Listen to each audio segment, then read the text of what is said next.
ระเทรานุเถระที่เคารพนับถือทุกรูป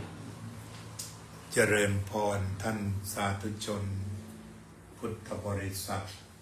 ผู้มีศรัทธาเลื่อมใสในพระรัตนตรัยทุกท่านวันนี้เป็นวันธรรมสวนะแรม15 ค่ำเดือน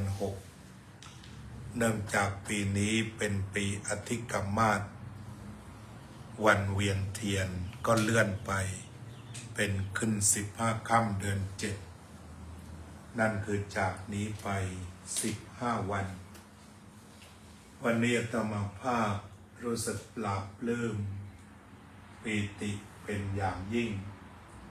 ที่ได้เห็นคณะสงฆ์จากอารามต่างๆที่มีวิริยะอุตสาหะเดินทางมาเพื่อทำสังฆสามัคคีอุโบสถณวัดพุทธปัญญาแห่งนี้เป็นการแสดงออกซึ่งความสามัคคีตามพระพุทธประสงค์ทุกประการการลงพระปาติโมกข์การฟังพระปาติโมกข์ก็เพื่อที่จะเป็นการส่งเสริมสามัคคีและขณะนี้คณะสงฆ์ก็ได้สามัคคีกันไม่วิวาทกันไม่ทะเลาะเบาะแว้งกันตามพระพุทธประสงค์ทุกประการฝ่ายญาติโยมพุทธบริษัทนั้นเล่าครั้นมาถึงวันธรรมสวนะหรือวันแห่งการฟังธรรมก็ได้พร้อมหน้ากันจัดเตรียมภัตตาหารเพื่อมาถวายสังฆทานแก่พระสงฆ์ที่จรมาจากทิศทั้งสี่เพื่อมาทำสังฆกรรมอันสำคัญอันเป็นรากฐานเป็นความมั่นคงของพระพุทธศาสนาขอให้ท่านสาธุชนมีความปราบปลื้มปีติปราโมทย์ในบุญกริยาวัตถุ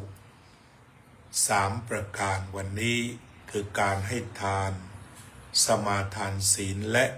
เจริญภาวนาว่ามีส่วนหนึ่งแห่งการสร้างความมั่นคงให้แก่พระพุทธศาสนาเราได้พร้อมกันทำวัดสวดมนต์ระลึกถึงพระคุณของพระพุทธพระธรรมพระสงฆ์เป็นความสมัครสมานสามัคคีกลมเกลียวของพุทธบริษัทที่สวยงามเป็นการมาสร้างกรรมดีทางกาย